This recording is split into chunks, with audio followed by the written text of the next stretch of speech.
Muy buenos días, queridos alumnos. Que Dios bendiga a cada uno de ustedes el día de hoy. Nuestro tema a trabajar en esta semana es Conoce la vida de San Pedro y San Pablo. Bien, a continuación veremos pues las recomendaciones que nos da el gobierno para poder llevar siempre la precaución con esta enfermedad que hay. Son el uso de las mascarillas, el lavado de manos, el distanciamiento social, los protectores faciales y también aprendo en casa. Bien, a continuación el propósito de la clase es que cada adolescente acoja expresiones de fe propias de su identidad conociendo a San Pedro y San Pablo. Continuando con nuestro tema, veremos la motivación y esta parte la vamos a trabajar en clase. Bien, a continuación también veremos la iluminación de la palabra de Dios. Son dos textos bíblicos de Mateo y de los Hechos.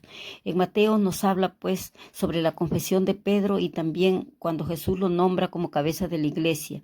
Y en los Hechos nos habla sobre la conversión de San Pablo. A continuación, jóvenes, veremos la vida de San Pablo. San Pablo nació con el nombre de Saulo, ¿no? Entonces, y él inicialmente fue un gran activo perseguidor de los seguidores de Jesús, ¿no? Y se convirtió después al cristianismo cuando Jesús se le presenta en el camino a la ciudad de Damasco. Nosotros podemos ver pues que Pablo llevó a cabo la misión de predicar después de su conversión en el camino a la salvación. Él realiza grandes viajes apostólicos fundados, ¿no? Y fortaleciendo también las comunidades cristianas de aquel entonces y en el Imperio Romano, ¿no? Que pasaba por diferentes también galaxias, donde pasó por diferentes galaxias. Escribió muchas cartas a diferentes comunidades y ahí fortaleció la fe a muchos tanto personales como también a comunidades enteras. Bien, luego veremos la vida de San Pedro. San Pedro también es conocido como Pedro, ¿no? Uno de los discípulos más destacados que tuvo Jesús en Nazaret por su seguimiento a Jesucristo. Y él constituyó el apóstol más conocido y citado en el Nuevo Testamento, ¿no? Eso lo hizo pues San Pablo, ¿no? Lo mencionó muchos en sus epístolas que él escribió y fue una de las columnas de la iglesia, ¿no?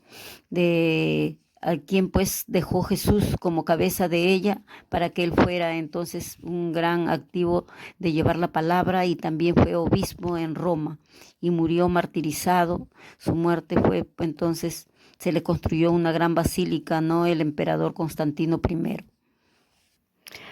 Bien, a continuación veremos, pues, dice que ellos son fundadores de la iglesia, ¿no? Tanto Pedro como Pablo, que se dedicaron, ¿no? A llevar a la evangelización. Jesús le dijo, ¿no? A Pedro: tú eres esta piedra y en ella edificaré mi iglesia. Y con estas palabras entonces Simón Pedro pasó a ser la roca de la iglesia. Fue comprometido en ella y apacentar el rebaño que Dios le había destinado, ¿no? Luego, entonces, sin embargo, sus discípulos mantuvieron viva la fe. Pablo era entonces conocido también como Saulo de Tarso, y en ese entonces empezó la conversión de él cuando Jesús se le aparece, ¿no?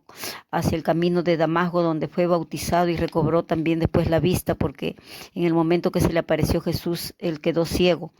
Y entonces también escribe a grandes comunidades, hace grandes viajes donde ellos luchan por combatir también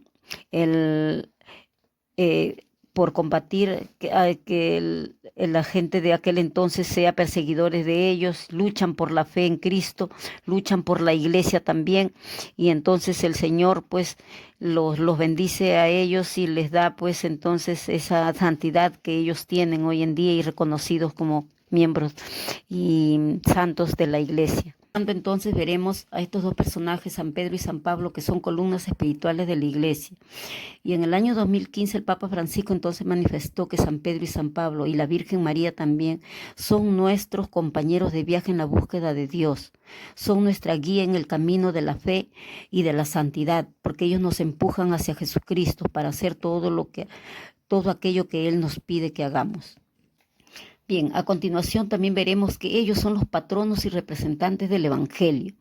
En la homilía en el año 2012 por la solemnidad de San Pedro y San Pablo, Benedicto XVI llamó a estos dos apóstoles patronos principales de la Iglesia de Roma. La tradición cristiana siempre ha considerado inseparables tanto a San Pedro como a San Pablo, porque juntos en efecto representan todo el Evangelio de Cristo. Bien, jóvenes, hasta acá hemos culminado. La tarea se va a hacer en clase también y ahí se les va a dar las tareas también en la clase mismo y ya nos estamos viendo la próxima clase, jóvenes. Bendiciones para todos.